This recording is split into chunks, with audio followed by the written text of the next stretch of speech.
Welcome to the start of my 9-day odyssey around Taiwan. This small island state is becoming a favourite with expats in Asia, and not just because it's a more familiar, democratic first world society. Also because it has stunning scenery and winding mountain roads, best enjoyed by bike and scooter. I took advice from online forums which suggested I skip the smoggy, industrial and gridlocked west coast to start my journey in the southwestern city of Kaohsiung.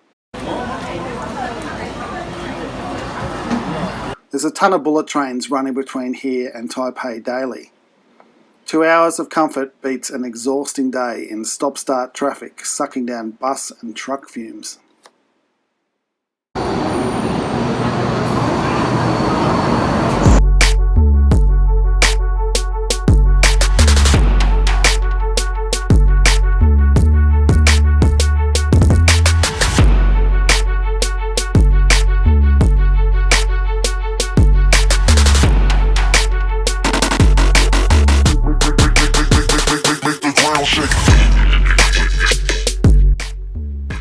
Kenting in the far south was my first port of call.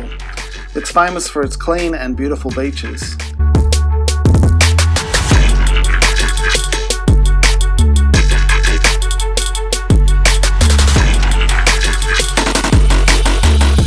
I tried a $25 capsule hotel in the centre of town.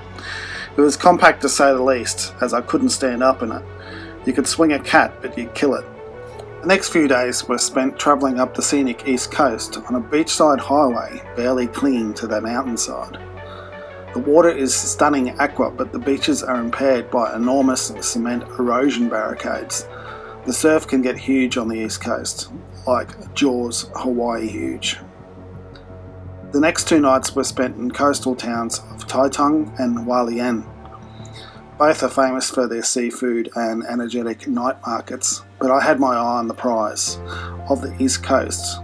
That's the stunning Taroko Gorge.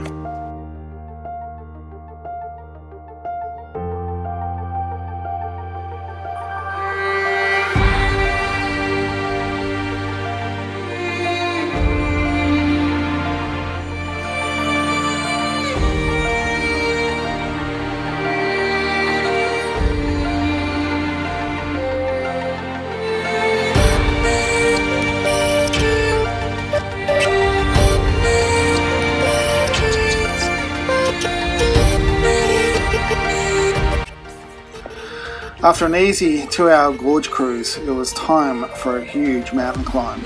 I'd not allowed time for roadworks, rock slides and a lack of fuel. The only fuel station on my next 7 hours of riding was closed. Take fuel, boys and girls, at least 4 litres, and pack your winter woolies. At 10,000 feet it nears 0 Celsius, and that was in October. Be careful on all blind turns. Over 400,000 people are injured or killed on Taiwan's roads each year, many on motorbikes, and you're bound to see some of that carnage whilst you ride the island. I hope that will remind you to stay alert and safe.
After a wonderful night at a chalet in Renai Township, the next morning had me stuck behind a world cycling event at a 10,000-foot summit. It had thousands of competitors, so as the hours passed it helped remind me of how light my clothing was and how underprepared I'd been. In Taiwan you can freeze and melt from heat in the same day.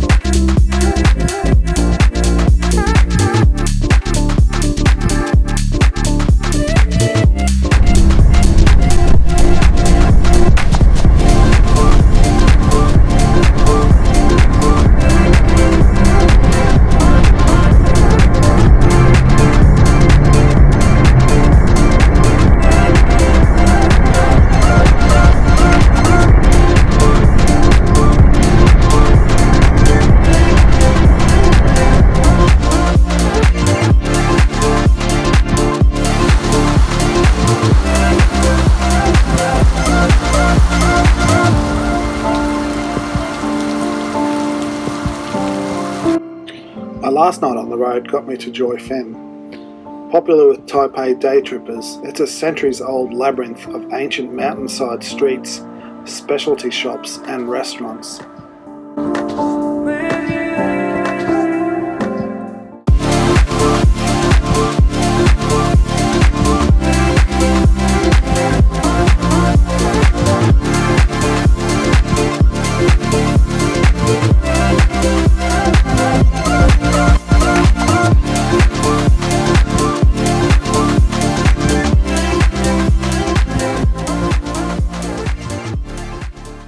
The next day I climbed Teapot Mountain on the outskirts of town. It has a unique cave and crawl hole to the summit, which has amazing views of the northeast coast. Take it back, please take it back. We've been through too much, I can't even wrap my head around what would make you say that. Until last night I was your everything, now it's like it don't mean anything. I wish I was sorry, was granted a heart, and I spent years keeping it beating. Yeah, it kept on beating. But I fell before, should know you were spark, and you took on a fire. But I'll be the one who's left here burning. The trip home included a stopover in Keelung, Taiwan's major shipping port. I had mixed feelings about being back in Taipei. I wanted to keep going, but my late 40-something body said no. My once supple buttocks felt like rocks. It was time to take a break and have a Taiwan beer. So that's what I did.